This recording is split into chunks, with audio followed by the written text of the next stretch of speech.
नमस्कार, मैं हूं पुण्य प्रसून वाजपेयी। एलओसी एलओसी पर जवान।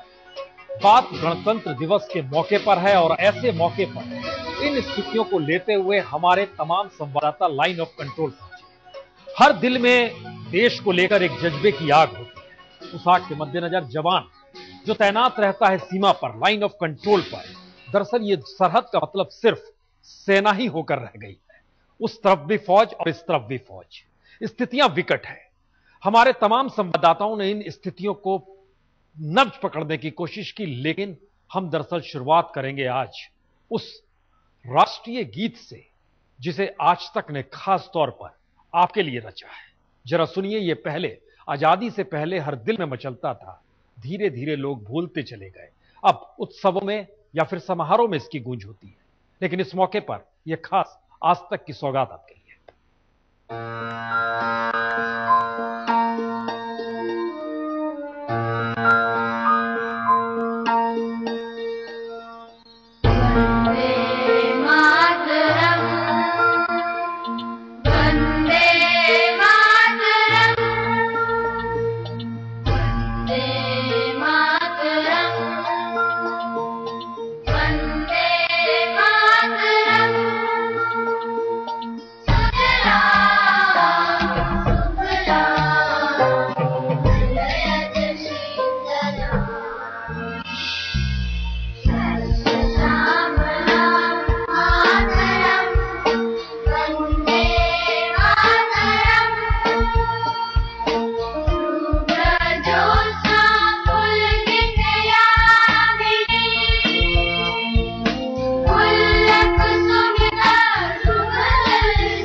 ये उस पीढ़ी की गायकी है जिस पीढ़ी के साथ देश का भविष्य जुड़ा हुआ है जी। लेकिन आधुनिक तौर पर भारत अपने आप को कहीं खो रहा है क्या? क्योंकि वंदे मातरम एक वक्त भारत में नारा भी था और एक ऐसा गीत भी था जिसे गाते गाते लोग कुर्बानी देने के लिए तैयार हो जाते थे। यह आजादी का मतलब था, लेकिन आजादी के बाद का मतलब लाइन ऑफ कंट्रोल, और लाइन ऑफ कंट्रोल का मतलब सिर्फ और सिर्फ हाथ में बंदूक थामे हुए कहीं ना कहीं देश की सरहद को देश के साथ जोड़े रखने का वायदा ही नहीं, बल्कि उम्मीद भी नहीं, बल्कि अपने तौर पर जान निछावर कर देने की स्थिति।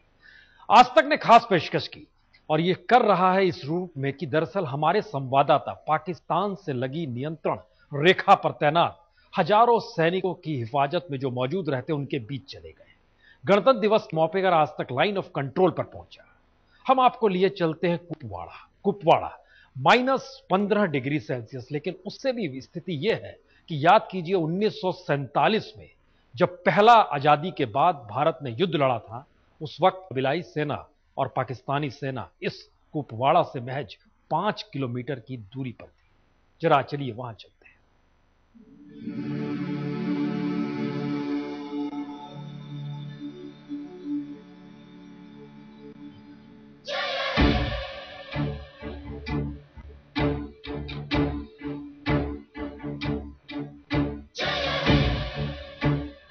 बर्फ के इस रेगिस्तान में मुस्तैद है संतरी कि महफूज रहे मुल्क।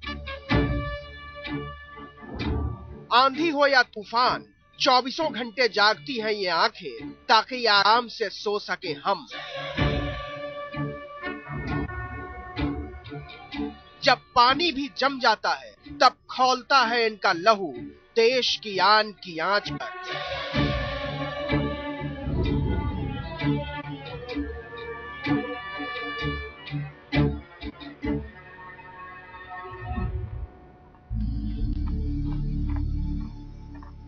आप विश्व के सबसे विशाल गणतंत्र के नियंत्रण रेखा पर हैं। यहां से शुरू होता है मादरे हिंद का आंचल, सुजलाम सुफलाम शस्य श्यामलम। वंदे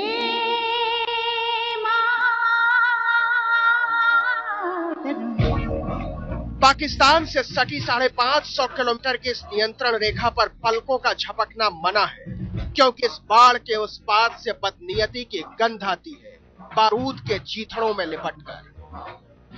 इस सच की उस सोच को पाकिस्तान कहते हैं जहां यकीन सबसे बड़े फरेब का नाम है। नफरत का धधकता तापमान और ये जमी हुई बर्फ, ये हिंदुस्तान की सरहद है। तापमान करीब -15 डिग्री और लगातार हो रही है बर्फबारी। नियंत्रण रेखा पर सेना के बहादुर जवान देश की हिफाजत के लिए निकल पड़े हैं। दरअसल शाम का वक्त है और इसी तरह जगह जगह पर नियंत्रण रेखा पर सेना के जवानों के गात लगाकर रहने की परंपरा है। ये कुपवाड़ा है। यहां साए साए बहती हवा की सरगोशियों में हौसले का गीत है, हिम्मत का संगीत और हिमाकतों का जवाब। जब सेना के बहादुर जवान इस तरह से शाम के समय और इस कड़कड़ाती ठंड में अपनी देश की हिफाजत के लिए सरहदों पर निकलते हैं, तभी हमारे देश के सभी लोग सुरक्षित रहते हैं। कंधों से मिलते हैं कंधे, कदमों से कदम मिलते हैं, हम चलते हैं जब 10-10 फुट जमी मीलों दूर तक फैली ये बर्फ, कैंची की तरह काटने वाली हवा और सरहद के उस पार चल रही साजिश पर लगे कान। संतरी मुस्तैद हैं, संगीनें तनी हुई और नजरें सीधी, क्योंकि सवाल सरहद की हिफाजत का है। इस नियंत्रण रेखा पर उसी की चलती है जो यहां पर अपने अपने इलाके की हिफाजत करे। अगर भारतीय सेना की देखें तो जितनी मुश्किल परिस्थितियों के बीच वो इस नियंत्रण रेखा की हिफाजत करते हैं, वो कहीं न कहीं देश के लिए गौरव की बात है। दरअसल इन ठंडी रातों में जब पूरा देश चैन की नींद सोता रहता है, तब हमारे देश के ये जवान देश की हिफाजत में अपनी नींद भी गंवाते हैं। यूं ही नहीं बन जाता है मुल्क और महफूज रहता है बन जाने के बाद। यहाँ के सर्द रातों में जागती हुई कुछ चुनी हुई आंखों में इस मुल्क के 125 करोड़ आंखों की नींद का वादा है। मौसम कैसा भी हो, हम 24 घंटे एलसी पर गश्त जारी रखते हैं। हम गुमान में हैं क्योंकि प्रहरी गश्त पर है। महफूज है हमारा गौरव, हमारा अभिमान, हमारा झंडा, हमारी शान।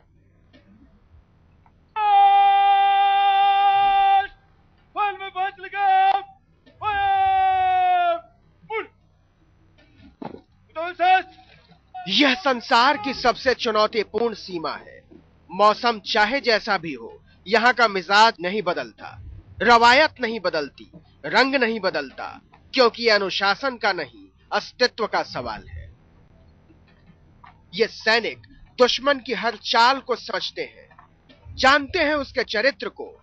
हवा का रुख इन्हें दुश्मन की साजिशों का पता देता है। उसकी कायरता के क्रूर पोस्टकार्ड पर इन्हें लिखना होता है अमन बारूद की स्याही से।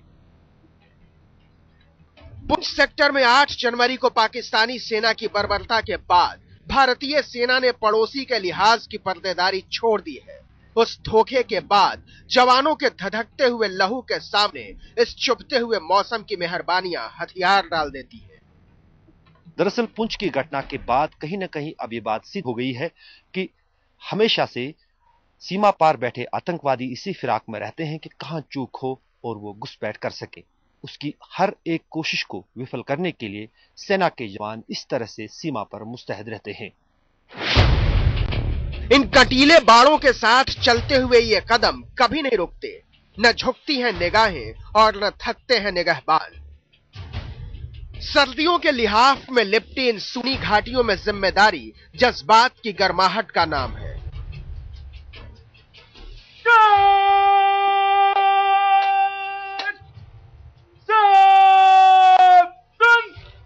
मेरा मुल्क, मेरी मिट्टी, मेरे सपने, मेरा अतीत, मेरा भविष्य, इस 125 करोड़ मैं से जो बनता है हिंदुस्तान, हमारा हिंदुस्तान, उस हिंदुस्तान के ख्वाबों के सबसे प्यारे खिदमतगार हैं ये सिपाही, सिपाही हमारी शान के। एलसी है उस पार जो है टेररिस्ट किसी भी समय इसको क्रॉस करने के चक्कर में रहता है। हम उसको जो अंदर को क्रॉस ना हो उसको किसी भी समय मार गिराने में हम गश्त करनी पड़ती है ताकि वो अंदर ना घुस सके। सूर्य की पहली किरण के साथ जवानों की चौकसी की यात्रा शुरू होती है। अस्ताचल की ओर जाते हुए सूर्य की परछाई बर्फ की चादर को सुनहरा बना देती है। सूरज ढल चुका है। विश्राम की सूर्य की विवशता सरहद पर तैनात सैनिकों की तकदीर का हिस्सा नहीं हो सकती। ढलते हुए सूरज में इन सैनिकों के लिए एक संदेश है, जागते रहो क्योंकि वतन को सोना है। नींद यहाँ भ्रम है, चैन फरेब और सुस्ती एक छल। ये अमन के समझौते की पहली शर्त है। इस शर्त की बुनियाद में शहीद है, शहादत है, कुर्बानियों के संस्कार है।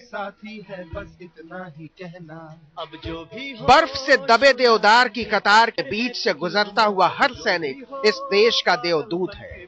इनमें से हर एक ने सर्दी से सख्त हुई अपनी हथेलियों पर बड़े नाजों से उठा रखी है हिंदुस्तान की हिफाजत। जहां 2 घड़ी को रुकना नामुमकिन लगता है, वहां पेट के बल मीलों सरकते हैं सिपाही। हम महसूस करें महफूज, इसलिए यह दृश्य इन सैनिकों के सतत संघर्ष की बोलती हुई गवाही है। ऐसे अनंत दृश्यों के दम पर हम हैं, हिंदुस्तान है। कंधों से मिलते हैं कंधे, कदमों से कदम। सरहद है, सरहद पर तैनात संतरी है, इसीलिए संभावनाएं हैं, आजाद सोच है, स्वतंत्र सियासत है, उम्मीदें हैं और उन उम्मीदों का अंतहीन आसमान है। गणतंत्र के इस उत्सव शिविर में सरहद पर जागती हुई आंखों की निगहबानी है। सलाम हर संतरी को। हम चलते हैं जब ऐसे तो दिल दुश्मन के हिलते हैं। युद्ध भारत ने कई देखे, हर युद्ध के साथ एलओसी की एक कहानी।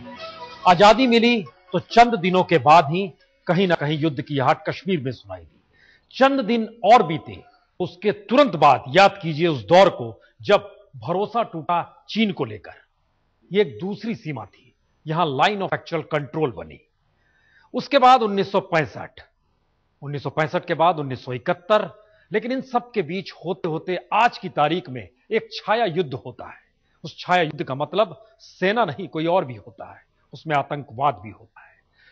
जाहिर है ऐसे में एक तरफ पाकिस्तान, दूसरी तरफ अगर हिंदुस्तान, तो लेकिन भारत की सरहद पर कोई सिख, हिंदू, मुसलमान, बौद्ध, ईसाई या पारसी नहीं होता, बल्कि धर्म होता ही नहीं है। वहां सिर्फ एक सिपाही होता है और सबका बराबर का एक देश होता है।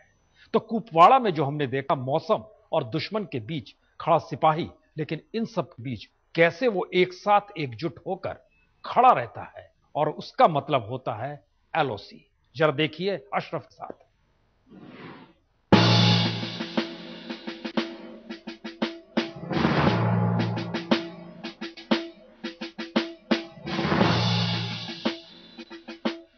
धरती पर खिंची हुई इस लकीर के इस पार भी इंसान बसते हैं और उस पार भी, लेकिन हुकूमतों के फर्क ने उस पार के सिपाहियों को तेजाबी बना दिया और हमारे सैनिकों को तमन्नाओं का पहरेदार।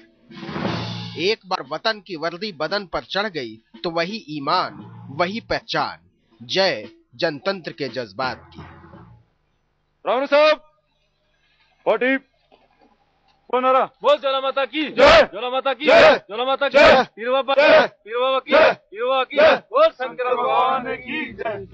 यह सचमुच में स्वतंत्र देश की सेना की संवेदनशीलता का चेहरा है। हथेलियों पर हिंदुस्तान लिखा हो तो माथे पर टोपी हो या टीका, कोई फर्क नहीं पड़ता। सिर चाहे गिरजाघर में झुकता हो या गुरुद्वारे में, वह जब हिंदुस्तानियत की शान में उठे तो दुनिया देखे। बोल ज्वाला माता की जय। ज्वाला माता की जय। ज्वाला माता की जय। पीर बाबा की जय। पीर बाबा की जय। पीर बाबा की जय। बोल शंकर भगवान की जय। झंडे के 3 रंग यहाँ खास तारीख की रस्म अदायगी का नाम नहीं है, सांसों की तरह जिंदगी का नाम है, उस रास्ते का जो इस गणतंत्र की रूह में उतरती चली जाती है। राष्ट्र ध्वज को स्वामी देगा, स्वामी सिद्ध।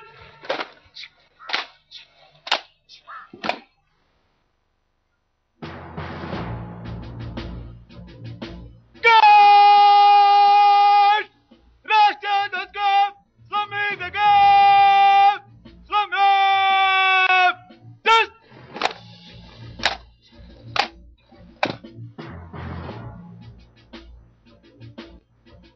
इस चौकसी में चेतावनी है, सरहद पार की सियासत के लिए धैर्य की सीमा रेखा पर नियंत्रण के कायदे कायरों की तरह न बदले जाए तो बेहतर है।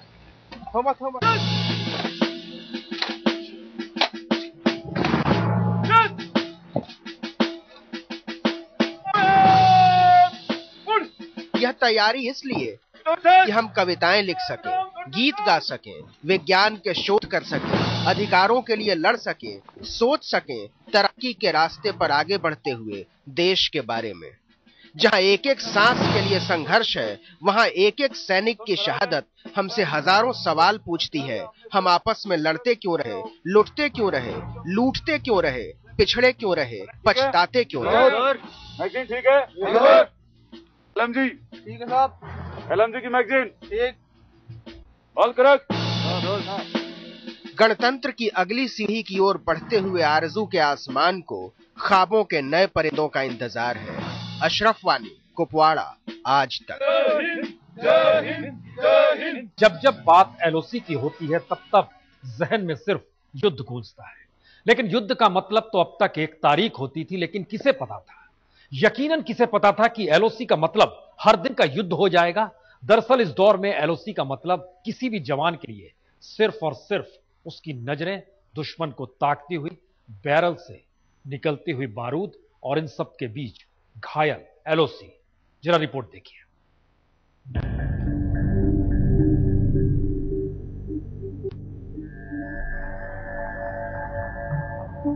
कटीली तार, सेना की गश्त, बैरल से निकलती बारूद की गंध और हर क्षण दुश्मन पर पैनी नजर, यह लाइन ऑफ कंट्रोल है, यानी एलओसी।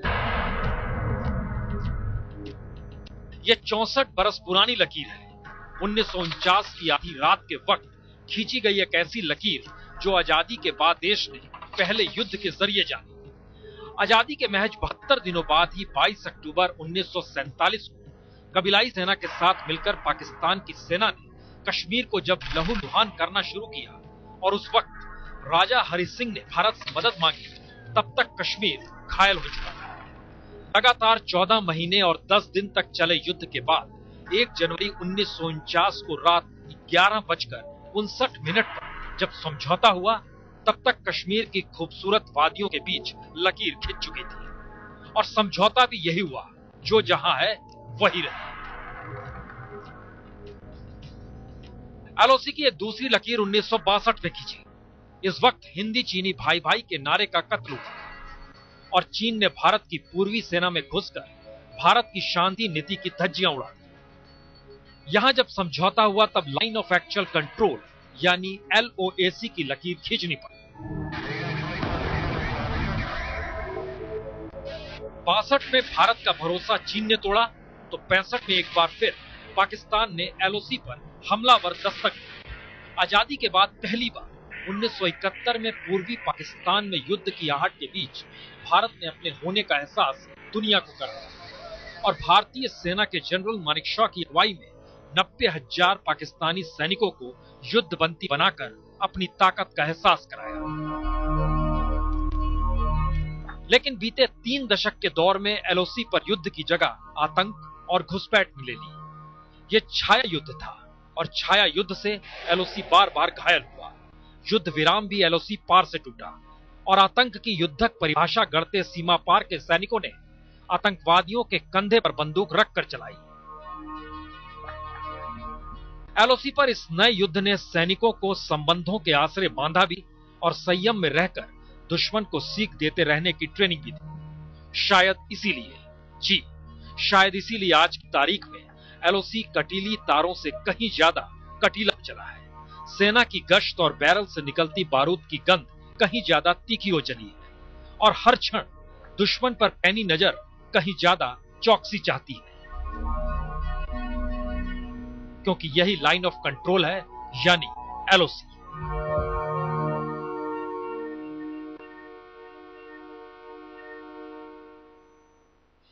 एलओसी पर सिर्फ पांव नहीं रेंगते, कहते हैं जिंदगी रेंगती है, क्योंकि नजर जरा सी हटी मौत सामने।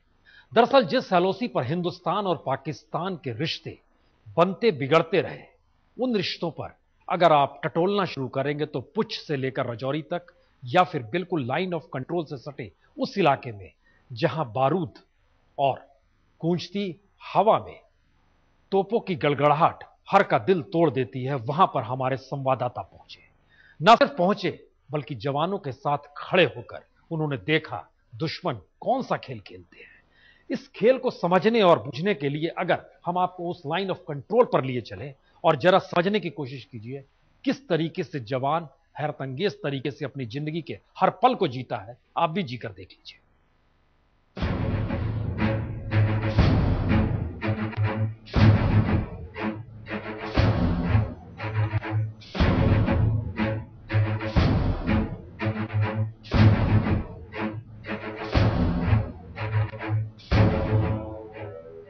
मुसीबतों के बीच, मुसीबतों की बर्फ के बीच वतन की हिफाजत का जुनून हमारे जवानों का मिशन है।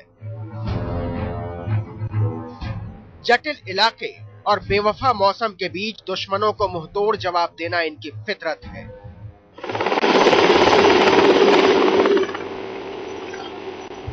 जहां मौत भी पहुंचकर सिकुड़ने लगती है, उस जगह हिंदुस्तान के जिंदगी का अलख जगाना इनकी आदत है।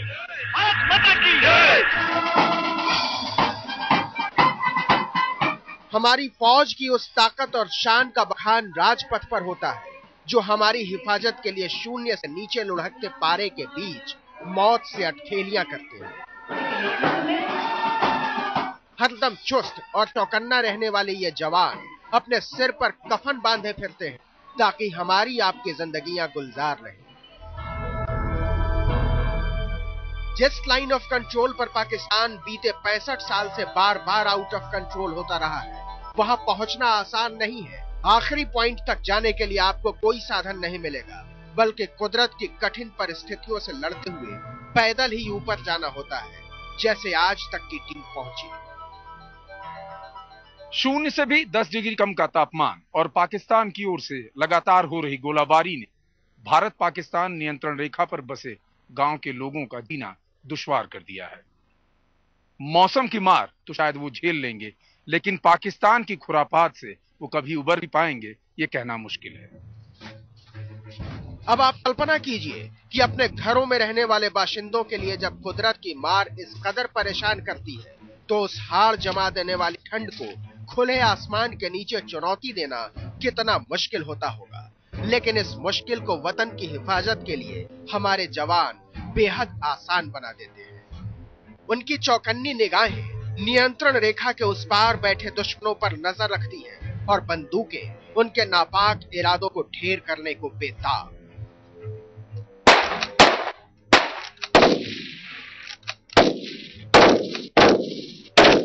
यहाँ पर हम 24 घंटा ये सर्वेलेंस करते रहते हैं। इससे हम काफी दूर तक देखते हैं। खराब मौसम में भी ये अच्छा काम करता है। ये जैसे कोई गर्मी, हर चीज की गर्मी होती है, उस गर्मी के हिसाब से वो टारगेट को दिखाता है। उससे हम पता लगा सकते हैं टारगेट क्या है क्या नहीं। वैसे तो यह नियंत्रण रेखा पाकिस्तान की दगाबाजी को बार बार झेलता है, लेकिन हमारे जांबाजों का खून तब से खौल रहा है जब पाकिस्तानी फौज ने 2 जवानों का सिर कलम कर दिया था। जवानों का गुस्सा उबल रहा है, लेकिन आक्रोश को काबू में रखकर नियंत्रण की खींची हुई काम चलाऊ लकीर पर वो बहादुरी की दास्तां लिख रहे हैं। ये मुनावर तवी नदी है, बस 1 किलोमीटर आगे ये पाकिस्तान की सीमा में प्रवेश कर जाएगी और उसके बाद ये नदी ही लाइन ऑफ कंट्रोल है। हालांकि जब बार्ब्ड वायर लगाए गए, फेंसिंग लगाई गई, उसके बाद से लाइन ऑफ कंट्रोल पर काफी हद तक समस्या पर काबू पाया जा चुका है, लेकिन नदी पर आखिर चंद तार कैसे काबू कर सकते हैं? और यही वजह है कि यहां पर जो गांव वाले रहते हैं वो खुद को महफूज महसूस नहीं करते। दिल्ली और इस्लामाबाद की जुबान से अमन और भाईचारे के मीठे बोल निकलते हैं, लेकिन पाकिस्तानी फौज और उसके इशारे पर चलने वाले आतंकवाद की सच्चाई को हमारे जांबाज फौजी बखूबी जानते हैं। इसीलिए उनकी चौकस निगाहें और चुस्ती न दुश्मन के तोप गोलों की परवाह करती है, न कुदरत की मार की। इन पहाड़ियों के बीच इतना ज्यादा कोहरा रहता है कि सेना को दिक्कत ये रहती है कि कहीं कोई आतंकी घात लगाए बैठा हो घुसने की फिराक में। इस मौसम में ये दिक्कत भी बहुत ज्यादा होती है। गणतंत्र जिंदा रहे और आबाद रहे दुनिया में तिरंगे की बुलंदी, इसके लिए खुद को हंसते हंसते मिटा देते हैं हमारे जवान। इनके जैसे ही हिंदुस्तान का इकबाल बना हुआ है और धमक भी। इनकी चौकसी का ही नतीजा है कि नियंत्रण रेखा पर रहने वाले लोग अपनी जिंदगी गुजार पाते हैं। हालांकि पिछले दिनों की घटना से वो डरे हुए हैं। राजौरी में श्वेता सिंह और अशरफ वानी के साथ प्रबल प्रताप सिंह, पूरी आज तक।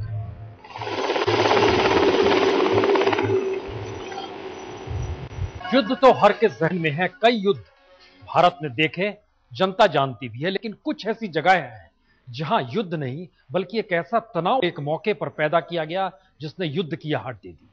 उन क्षेत्रों में एक क्षेत्र सियाचिन भी है। 1984, जी इस बरस को याद कीजिए, बहुत तनाव था, लग रहा था युद्ध हो जाएगा। यह दरअसल ऐसी जगह है जो माना जाता है दुनिया में सबसे ऊंचे युद्ध क्षेत्र के तौर पर सियाचिन की पहचान है।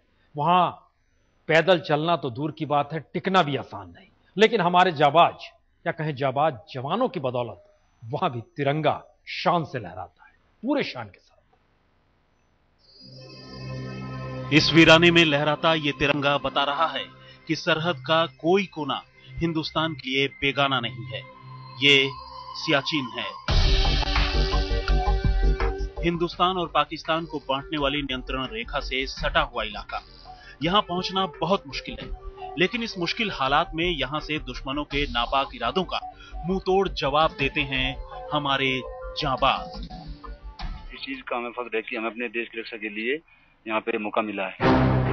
कभी सियाचिन ग्लेशियर पर पाकिस्तान ने कब्जा जमा लिया था, लेकिन 1984 में हिंदुस्तान ने छेड़ा था ऑपरेशन मेघदूत और पाकिस्तान से छीन लिया था अपना हक, अपनी जमीन। 70 किलोमीटर का ये लंबा दायरा अगर हिंदुस्तानी कब्जे में है तो हमारे उन जवानों की बदौलत जिनके लिए वतन पर फिदा होने से बड़ा इनाम और कुछ भी नहीं।